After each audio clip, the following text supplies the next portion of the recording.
Bismillahirrahmanirrahim. Assalamualaikum warahmatullahi wabarakatuh. Alhamdulillah, innal hamdalillahi nahmaduhu wa nasta'inuhu wa nastaghfiruh wa na'udzu billahi min syururi anfusina wa min sayyiati a'malina. May yahdihillahu fala mudilla lahu wa may yudlil fala hadiya lahu. Asyhadu an la ilaha illallah wahdahu la syarika lahu wa asyhadu anna Muhammadan abduhu wa rasuluhu alladzi la nabiyya wa la rasula ba'dah. Haitsu qala Allah Ta'ala fil Qur'anil Karim, a'udzu billahi minasy syaithanir rajim. Bismillahirrahmanirrahim. Ya ayyuhalladzina amanu ittaqullaha haqqa tuqatih wa la tamutunna illa wa antum muslimun. Ahibai fillah, arsyadani wa arsyadakumullah. Para ayah dan bunda rahimani wa rahimakumullah. Alhamdulillah, pada kesempatan kali ini kita bisa bertemu kembali walau secara virtual. Mudah-mudahan Allah Subhanahu wa taala senantiasa memberikan pertolongannya kepada kita, memberikan sebaik-baik penjagaan darinya, dan senantiasa melindungi kita dari segala bentuk mara bahaya yang Masya Allah, qadarallah wa Masya Allah fa'ala. Nampaknya pemerintah Bandung masih memberlakukan PSBB, dan mudah-mudahan kajian yang harus dilakukan oleh pihak Kutab sebagai bentuk ikhtiar untuk membersamai para ayah dan bunda untuk mendidik anak ini diberikan pembinaan yang mudah-mudahan bisa menjadi solusi sekaligus juga pencerah. Bagaimana sih mendidik anak-anak, mengawal mereka, tumbuh kembang mereka dari sisi membangun fondasi keimanan untuk anak-anak kita sebagai bekal mereka mengarungi kehidupan.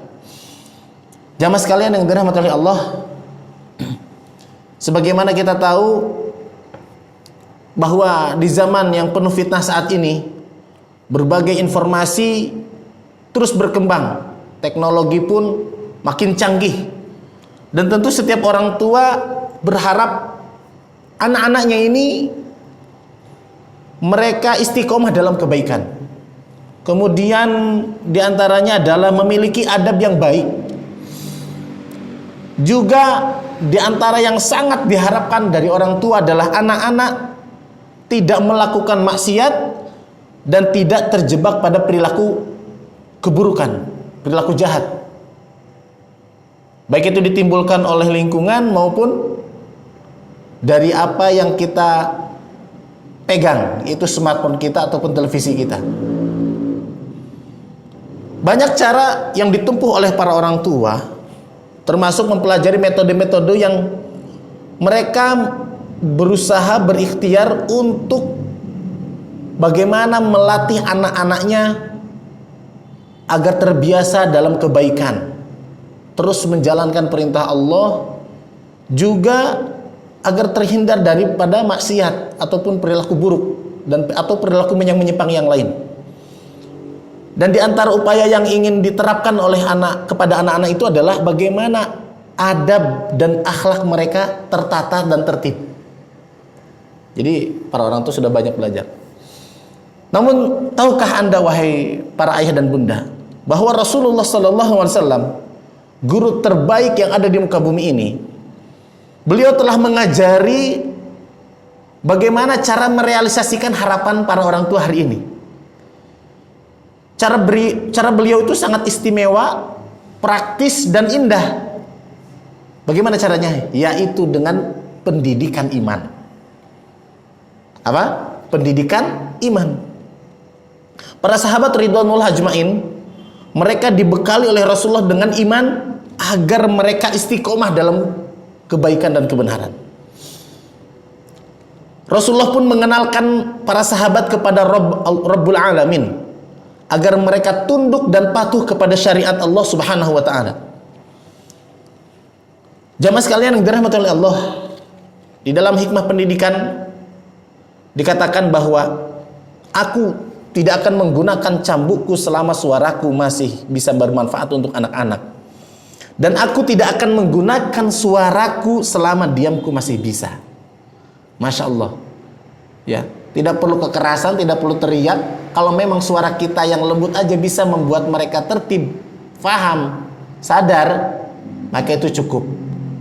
Tetapi kalau memang diam pun itu adalah menjadi pembelajaran buat anak-anak betapa orang tua itu tidak suka ketika mereka melakukan perbuatan yang kurang baik, maka itu cukup juga, Masya Allah. Sebagaimana juga disebutkan di dalam hadis yang disampaikan oleh Abdullah bin Umar radhiyallahu anhu, bahwasanya Rasulullah SAW bersabda, janganlah engkau mengangkat tongkat untuk memukul keluargamu, namun jadikanlah mereka takut kepada Allah. Nah, ini rahasianya adalah arahkan anak-anak untuk takut kepada Allah, tumbuhkan di dalam hati mereka, di dalam keimanan mereka, agar punya keikatan yang baik, hubungan yang baik dengan Allah Subhanahu wa taala. Agar mereka merasa diawasi, agar mereka senantiasa merasa diperhatikan oleh Allah, agar setiap di dalam laku lampah mereka tidak lepas daripada pengawasan Allah Subhanahu wa taala.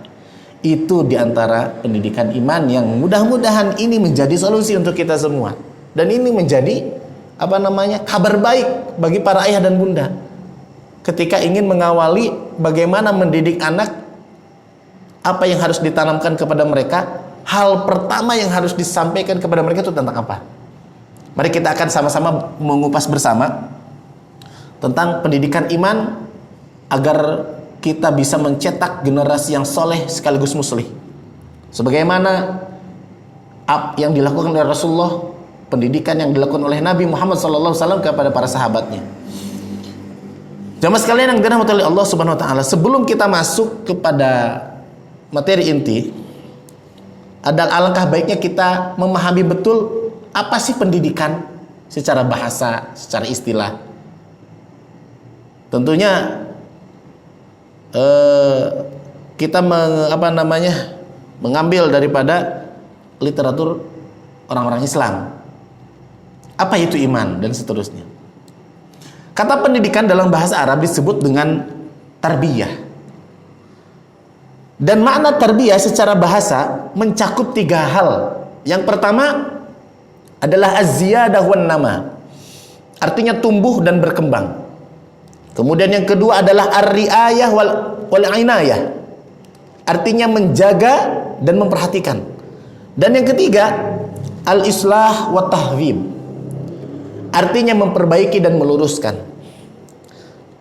Maka makna pendidikan secara bahasa ini mencakup 3 hal ini, yaitu bagaimana kita semua mendidik anak ini tuh mendidik ketika di awal tumbuh dan berkembangnya mereka. Kemudian kita menjaga dan memperhatikan jangan sampai ada sesuatu hal yang buruk masuk ke dalam hati mereka ataupun kepada pikiran mereka.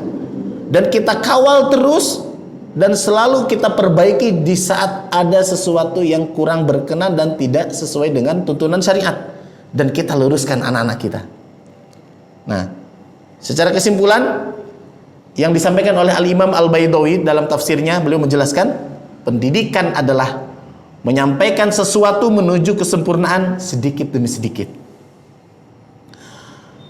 Sedangkan makna pendidikan menurut istilah adalah menumbuhkan berbagai sisi kepribadian manusia dengan cara mengajar, yang kedua melatih, yang ketiga membekali ilmu, yang keempat meluruskan, dan yang kelima adalah memperbaiki. Dengan tujuan untuk menyiapkan insan yang soleh yang siap memakmurkan bumi ini. Masya Allah. Itu secara istilah. Yang mudah-mudahan ini kita bisa pahami bersama ya para ayah dan bunda. Kemudian di antara perumpamaan yang sering disampaikan oleh para pakar pendidikan adalah mendidik anak itu ibarat seseorang menanam sebuah tanaman. Coba perhatikan, apa yang dilakukan seorang petani ketika hendak menanam tanaman. Maka perhatikan tahapan yang pertama yang dilakukan oleh petani itu adalah memilih benih yang unggul. Kemudian yang kedua adalah menyiapkan lahannya. Yang ketiga adalah menggali, kemudian menyemai, menyiram, dan merawat. Sebelum ditanam, tanahnya ia persiapkan dulu. Dibersihkan dari bebatuan, dari kerikil ataupun dari rumputan atau dari sampah-sampah yang berserakan, kemudian dibajak agar tanahnya gembur. Dan ini semua membutuhkan ilmu, ya, membutuhkan ilmu dan membutuhkan usaha yang sungguh-sungguh serta kesabaran yang tinggi. Untuk apa kita mau melakukan semua itu? Agar kita bisa memetik hasil yang bagus dan indah. Demikian juga dalam proses mengasuh dan mendidik anak-anak kita. Nah, kita silakan ayah dan bunda renungkan bagaimana sih para petani menanam tanaman sehingga mereka bisa memetik hasil yang sesuai dengan yang diinginkan. Berikutnya adalah apa yang dimaksud dengan iman. Nah, kalau tadi pendidikan artinya adalah at-tarbiyah dalam bahasa Arabnya, kita akan membahas tentang iman. Ya. Mana iman secara bahasa adalah at-tasdiq, yaitu membenarkan. Ya. Sedangkan secara istilah, iman itu mencakup tiga hal. Ya, tiga hal. Yang pertama adalah at-tasdiqu fil qalbi, yaitu membenarkan dengan hati. Yang kedua adalah al-iqrar bil lisan, mengakui dengan lisan. Dan yang ketiga adalah al-amalu bil jawari atau al-amalu bil arkan, mengamalkan dengan anggota badan. Tiga hal ini harus ada pada diri seorang muslim. Tidak boleh kurang walaupun satu. Ya, tiga hal ini harus berada di dalam diri seorang muslim. Yang pertama tadi adalah meyakini dengan hati, yang kedua adalah mengakui secara lisan, dan yang ketiga adalah mengamalkan dengan anggota badan. Ini harus real, harus ada di dalam tubuh, di dalam jiwa seorang muslim. Kalau tidak ada salah satu, hilang salah satunya. Contohnya apa yang pernah dilakukan iblis laknatullah alaih, bahwa dikatakan iblis juga adalah termasuk golongan yang apa? Awalnya mereka adalah mu'taqidan billah. Dia juga adalah yakin kepada Allah. Allah itu adalah Rabbul Alamin. Sebagaimana ungkapan iblis, Rabbi fa'anzirni ila yaumi yub'atsun. Wahai Rabbku, tangguhkan aku hingga hari di mana manusia dibangkitkan. Begitu. Artinya kan secara lisan dan secara yakin dia mengakui Allah Subhanahu wa taala sebagai Rabbnya. Tetapi bagaimana Allah menyatakan bahwa wa kana minal kafirin, iblis itu termasuk golongan dari orang-orang kafir. Karena dia aba wastakbar, dia menolak untuk sujud yang Allah perintahkan kepada seluruh malaikat, termasuk dia, untuk sujud kepada Adam. Dan dia menolaknya. Anggota tubuhnya enggan melaksanakan perintah Allah Subhanahu wa taala. Maka dia termasuk golongan orang-orang kafir. Padahal secara hati dia yakin kepada Allah. Secara lisan mengakui Allah adalah Rabbnya. Tapi yang kurang itu adalah satu. Itu apa tadi? Tidak mau taat, enggan, wastakbar, dan berlaku sombong. Kemudian jika kita tidak memiliki, umpamanya okelah, secara amal melaksanakan syariat Allah Subhanahu wa taala, secara lisan mengakui bersyahadat kepada bersyahadat, yang mengakui asyhadu alla ilaha illallah wa asyhadu anna muhammadar rasulullah, dan dia juga sholat. Hal ini yang pernah dilakukan oleh orang-orang munafik. Ya, mereka secara lisan mengakui Allah dan kerasulan Nabi Muhammad SAW. Kemudian mereka juga sholat sebagaimana yang dilakukan oleh gembong orang munafik adalah Abdullah bin Ubay bin Salul. Luar biasa dia. Sholatnya pun sampai di belakang Nabi, di saf pertama. Tetapi apa yang dia lakukan? Apa yang disembunyikan di dalam hatinya? Dia bertolak belakang dengan apa yang diyakininya. Ya. Secara lisan dia mengakui, secara amal dia juga menunjukkan seperti orang yang taat, tetapi hatinya bertolak belakang. Dia tidak beriman. Dia ragu, dia bimbang. Maka berhati-hatilah wahai saudaraku. Untuk itu, ini sangat penting untuk diketahui bahwa Ketiga hal ini harus berada pada diri seorang muslim, dan itu harus kita tanamkan kepada diri kita dan kepada anak-anak kita. Ya. Tidak ada yang berkurang satupun. Kalau berkurang dari sisi hatinya, maka seperti orang-orang munafik. Kalau berkurang dari sisi amalnya, tidak mau mentaati perintah Allah, maka tidak jauh beda dengan imannya iblis. Maka seorang mukmin yang shadiq, yang benar, yang diterima oleh Allah Subhanahu wa taala, maka mereka memiliki tiga hal, semuanya ada. Ya. I'tiqadu fil qalbi wal iqraru bil lisan wal amal bil arkan atau bil jawari. Jamaah sekalian yang dirahmati oleh Allah Subhanahu wa taala. Kalau gitu apa yang dimaksud dengan pendidikan iman? Pendidikan iman adalah mengikat anak. Mengikat anak dengan dasar-dasar keimanan. Membiasakan dengan rukun-rukun Islam, serta mengajarkan prinsip-prinsip syariat semenjak anak sudah mengerti dan memahami. Masya Allah. Kami ulangi sekali lagi. Yang dimaksud pendidikan iman yang harus kita lakukan dan harus kita sampaikan kepada anak-anak kita adalah mengikat anak-anak dengan dasar-dasar keimanan. Kemudian membiasakan dengan rukun-rukun Islam, serta mengajarkan prinsip-prinsip syariat semenjak anak sudah mengerti dan memahami kalimat kita, gitu kan. Masya Allah. Jamaah sekalian yang dirahmati oleh Allah, para ayah dan bunda,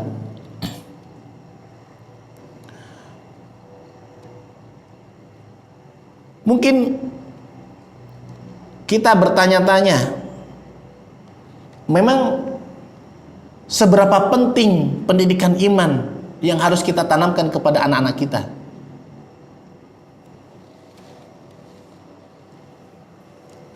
Perlu diketahui bahwa iman itu merupakan pondasi penting dalam kehidupan manusia. Pertama harus kita pahami itu. Kemudian yang kedua adalah iman itu menjadi kunci sukses kehidupan dunia dan akhirat. Ya. Dan anak yang biasa tersentuh hatinya dengan tarbiyah, ditarbiyah jiwanya dengan keimanan, ia akan mengenal dan mengagungkan Rabb-nya serta selalu merasakan pengawasannya, baik dikala dia sendiri maupun ketika bersama orang lain. Selain itu, pendidikan iman berfungsi untuk agar anak-anak itu menyiapkan anak-anak kita agar mereka siap menerima dan melaksanakan beban syariat yang diturunkan oleh Allah Subhanahu wa taala.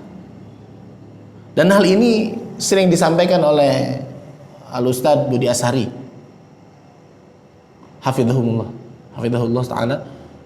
Beliau berkenaan tentang pendidikan iman ini. Kenapa belajar iman sebelum Quran adalah diharapkan tidak muncul generasi yang trauma syariat, ya. Trauma syariat. Contohnya mereka hari ini banyak yang belum siap untuk menerima perintah hijab kalau akhwat gitu. Kemudian yang kalau laki-laki belum siap untuk menjalankan perintah Allah berupa sholat berjamaah di masjid. Ini agak sulit untuk generasi kita hari ini. Tantangannya cukup besar juga. Atau ketika mendengarkan kalimat syariat berupa kalimat jihad sudah menjadi sesuatu yang menakutkan. Kemudian juga ketika mendengar kata khilafah itu adalah sesuatu yang sangat mengerikan gitu kan. Karena apa? Ada yang kurang pendidikan kaum muslimin hari ini, yaitu adalah pondasi keimanan dan untuk memahami sejarah Rasulullah SAW beserta para sahabat mendirikan dan mendakwahkan Islam ini. Itu dia. Jadi trauma syariat melihatnya. Maka ini urgensi pendidikan iman itu sangat penting. Ya. Kalau iman itu udah tersentuh, apapun perintah daripada Allah Subhanahu wa taala, maka mereka akan siap menerimanya dan siap melaksanakannya. Sebagaimana yang ditunjukkan oleh para sahabat ridwanullah ajmain, mereka senantiasa bereaksi dengan reaksi yang positif, dengan perkataan yang baik, yaitu dengan perkataan sami'na wa ata'na. Kami dengar, kami taat. Tidak peduli tidak sesuai dengan akal ataupun sesuai dengan akal, tidak bisa dilihat atau tidak bisa dilihat, kalau itu adalah perintah Allah maka mereka laksanakan. Mereka mempercayai dan mereka membenarkan Rasulullah SAW apapun bentuknya, termasuk diantaranya adalah ketika ada ada informasi tentang Isra Mi'rajnya Rasulullah SAW yang mulia. Di tengah penduduk Mekah meragukan dan juga membayangkan secara akal itu tidak mungkin dilakukan oleh seorang manusia, tetapi tampillah seorang mukmin, dia adalah Abu Bakar As-Siddiq radhiyallahu anhu, dengan tegas mengatakan, dan dia benar-benar membenarkan apa yang informasi itu didengar, karena sudah jelas ya, segala hal yang datang daripada Allah Subhanahu wa taala, wahyu Allah Subhanahu wa taala yang diturunkan kepada Nabi Muhammad SAW itu semua perkara yang tidak bisa diukur oleh otak kita yang kecil ini. Maka luar biasa, masya Allah, keimanan Abu Bakar As-Siddiq. Lantas para sahabat pun membenarkan apa yang informasi itu yang mereka dengar daripada informasi Rasulullah SAW mulia. Dan ini pentingnya tahapan keimanan, pendidikan keimanan dulu sebelum pendidikan yang lain. Jamaah sekalian yang dirahmati oleh Allah, pendidikan iman ini memiliki peran penting dalam mencetak individu muslim yang soleh dan muslih. Sangat berperan penting. Karenanya salah satu tugas utama para rasul adalah yang pertama mendidik, dan yang kedua menyucikan jiwa. Sebagaimana di dalam surah Al-Jumu'ah ayat yang kedua, a'udzubillahi minasyaitonirrajim.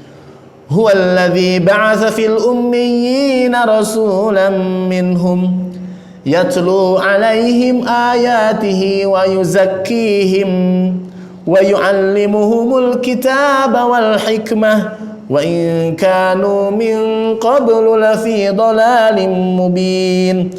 Dialah yang mengutus seorang rasul kepada kaum yang buta huruf dari kalangan mereka sendiri, yang membacakan kepada mereka ayat-ayatnya, yatlu 'alaihim ayatihi wa yuzakkihim, kemudian menyucikan jiwa mereka, wa yu'allimuhumul kitaba wal hikmah, dan mengajarkan kepada mereka kitab dan hikmah atau sunnah Rasulullah SAW.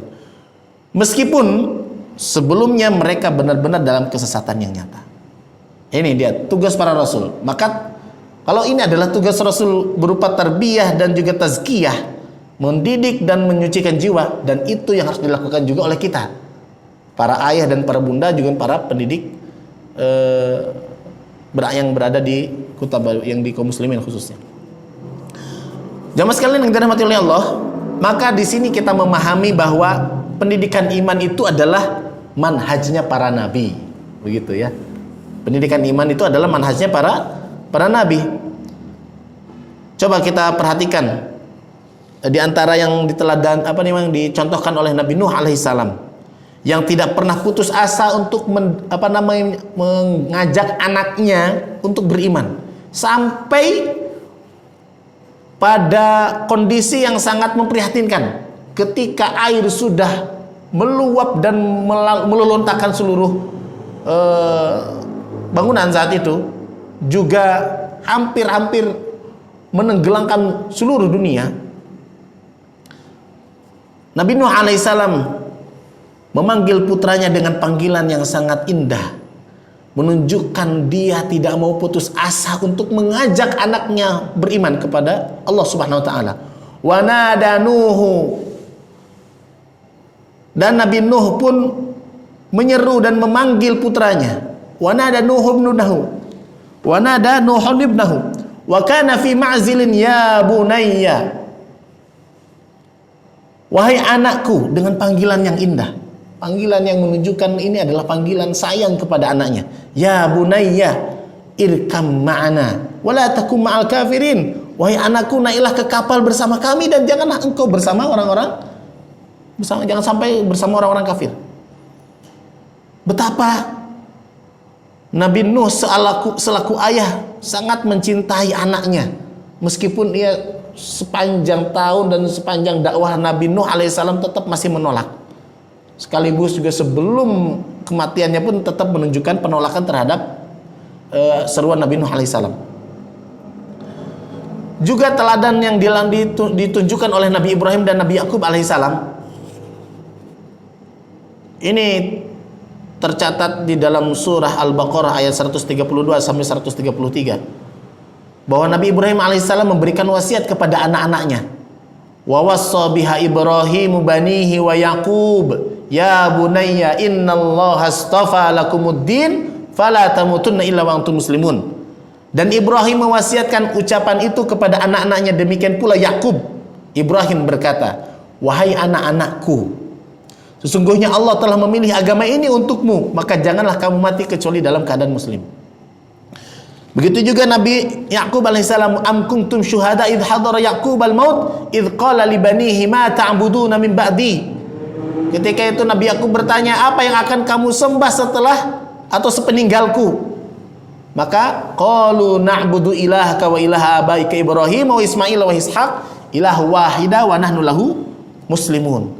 Anak-anak pun menjawab, kami akan menyembah Tuhanmu dan Tuhan nenek moyangmu, yaitu Ibrahim, Ismail dan Ishak, Tuhan yang Maha Esa, dan kami hanya tunduk patuh kepadanya. Allahu Akbar. Ini teladan daripada para nabi, yaitu selalu mengingatkan agar menyembah Allah subhanahu wa ta'ala meskipun mereka sudah meninggal lebih dahulu. Jamaah sekalian yang dirahmati oleh Allah subhanahu wa ta'ala, begitupun dari kalangan manusia biasa, tetapi Allah muliakan, bahkan dijadikan nama surat, adalah teladan yang ditunjukkan oleh Luqmanul Hakim radhiyallahu anhu. Beliau memberikan nasihat kepada anaknya agar tidak menyekutukan Allah. Dan ini teladan ditunjukkan oleh para ayah, ya, para ayah, untuk memberikan kalimat demi kalimat yang sangat berbobot dan memberikan efek yang dahsyat untuk tumbuh kembangnya keimanan anak-anak kita. Apa kata Luqman alaihissalam? Luqman radhiyallahu anhu. Wa idh qala Luqmanu libnihi wa huwa ya'idhuhu ya bunayya la tusyrik billah inna syirka la dzulmun adzim. Dan ingatlah ketika Luqman berkata kepada anaknya ketika dia memberi pelajaran kepadanya, wahai anakku, janganlah engkau mempersekutukan Allah. Sesungguhnya mempersekutukan Allah adalah benar-benar kezaliman yang besar. Surah Luqman ayat 13. Jamaah sekalian yang dirahmati oleh Allah, teladan itu pun ditunjukkan oleh Rasulullah sallallahu alaihi wasallam, nabi kita tercinta. Hal ini diungkapkan oleh Abdullah ibnu Abbas radhiyallahu anhu. Saat itu beliau sedang berjalan-jalan bersama Nabi, dan beliau, Abdullah bin Abbas, berada di tepat di belakang Rasulullah SAW yang mulia. Lalu Rasul pun menggunakan momentum itu untuk memberikan kalimat yang sangat penting dan berbobot. Perhatikan apa yang Rasulullah sampaikan kepada Abdullah bin Abbas. Ya gulam, wahai anakku, inni u'allimuka kalimatin, aku ajarkan beberapa untayan kalimat kepadamu. Yang pertama adalah, apa kata Rasul? Ihfazillah yahfazka. Jagalah Allah, niscaya Allah akan menjagamu. Ihfazillah tajidhu tujahaka. Jagalah Allah, niscaya engkau akan mendapati Allah bersamamu. Wa idza sa'alta fas'alillah. Jika engkau memohon maka mintalah kepada Allah. Wa idza sta'anta fasta'in billah. Dan jika engkau memohon pertolongan maka mohonlah pertolongan kepada Allah. Wa'lam annal ummata law ijtama'at 'ala ay yanfa'uka bi syai' lam yanfa'uka illa bi syai' qad katabahu Allahu lak. Walau istama'u 'ala ay yadurruka bi syai' lam yadurruka illa bi syai' qad katabahu Allahu 'alaik rufi'atil aqlam wa jaffatis suhuf. Ketahuilah, seandainya seluruh umat bersatu untuk memberimu manfaat, maka mereka tidak akan mampu melakukannya kecuali dengan sesuatu yang telah Allah subhanahu wa ta'ala tetapkan bagimu. Dan seandainya mereka bersatu untuk melakukan sesuatu yang buruk, yang membahayakanmu, maka mereka tidak akan dapat melakukannya kecuali dengan sesuatu yang telah Allah tetapkan bagimu. Pena telah diangkat dan lembaran-lembaran telah kering. Hadis riwayat Tirmidzi. Jamaah sekalian yang dirahmati oleh Allah, kita bisa mengambil hikmah dari apa yang disampaikan oleh Abdullah bin Abbas terhadap apa yang yang disampaikan oleh Rasulullah SAW kepada beliau, bahwa di dalam hadis ini ada beberapa wasiat agung dan kaidah umum dari perkara-perkara agama terpenting.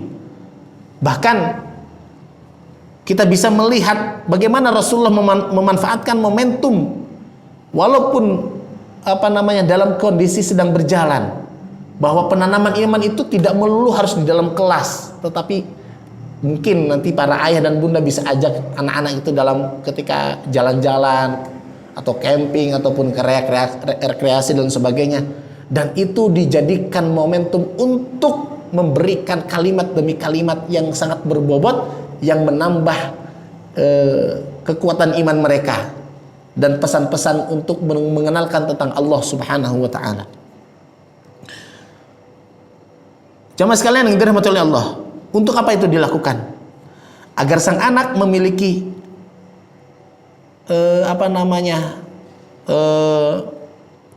memiliki keimanan yang terus berkembang dan tumbuh hingga menjadi self control, ya, dan hingga tumbuh kepada mereka bahwa kalau ingin bersandar maka bersandarlah kepada Allah.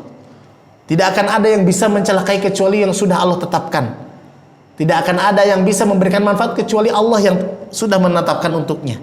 Maka tidak akan ada rasa khawatir lagi kecuali dia senantiasa mengharapkan apa yang sudah Allah tetapkan. Jemaah sekalian yang dirahmati oleh Allah, yang berikutnya adalah bahwa inti dalam pendidikan Islam semua itu adalah pendidikan iman. Dan pendidikan iman itu adalah inti seluruh pendidikan yang ada di sekolah kita, di sekolah-sekolah. Termasuk di antaranya pendidikan yang berlangsung di Kutab ini.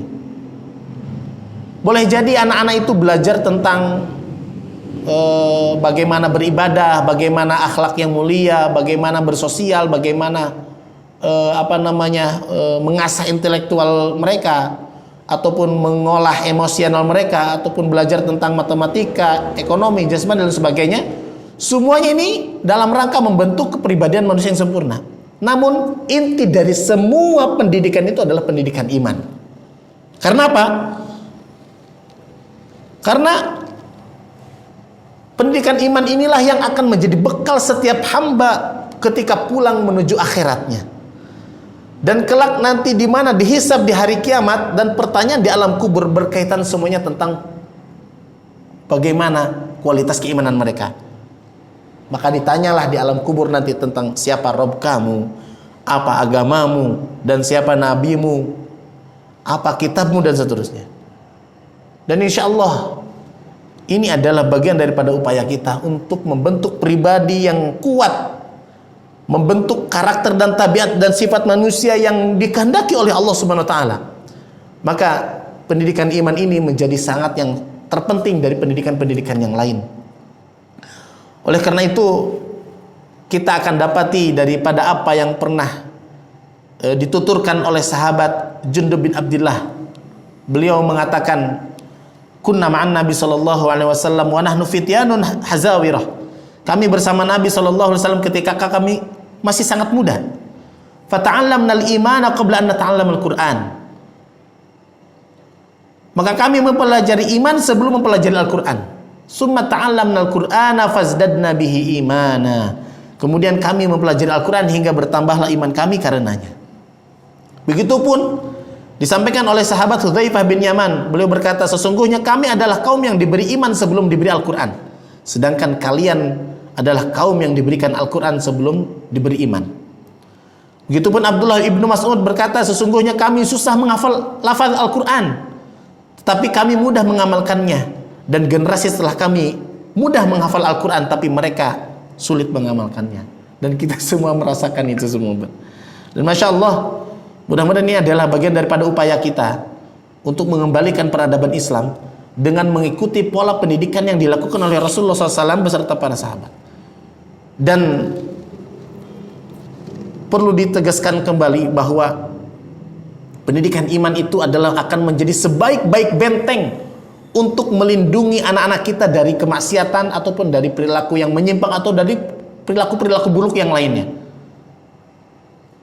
Harapan kita adalah mereka setegar Nabi Yusuf alaihissalam ketika digoda oleh wanita cantik berpangkat dan berkedudukan. Tetapi keimanannya menguatkan diri untuk menahan diri dan tidak mengikuti alur daripada syahwat itu.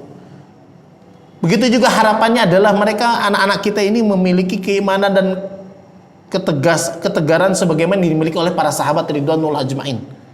Ketika zaman fitnah yang sudah tidak karuan saat ini, tetapi harapan kita sangat memohon kepada Allah, anak-anak ini terkawal dengan keimanan yang kita ajarkan, yang kita usahakan dan kita upayakan untuk terus ditanam dan dikawal. Dan mudah-mudahan Allah Subhanahu wa taala berkenan untuk menyelamatkan anak-anak kita daripada zaman yang penuh fitnah ini. Jamaah sekalian yang dirahmati oleh Allah, demikian dulu yang kita sampaikan.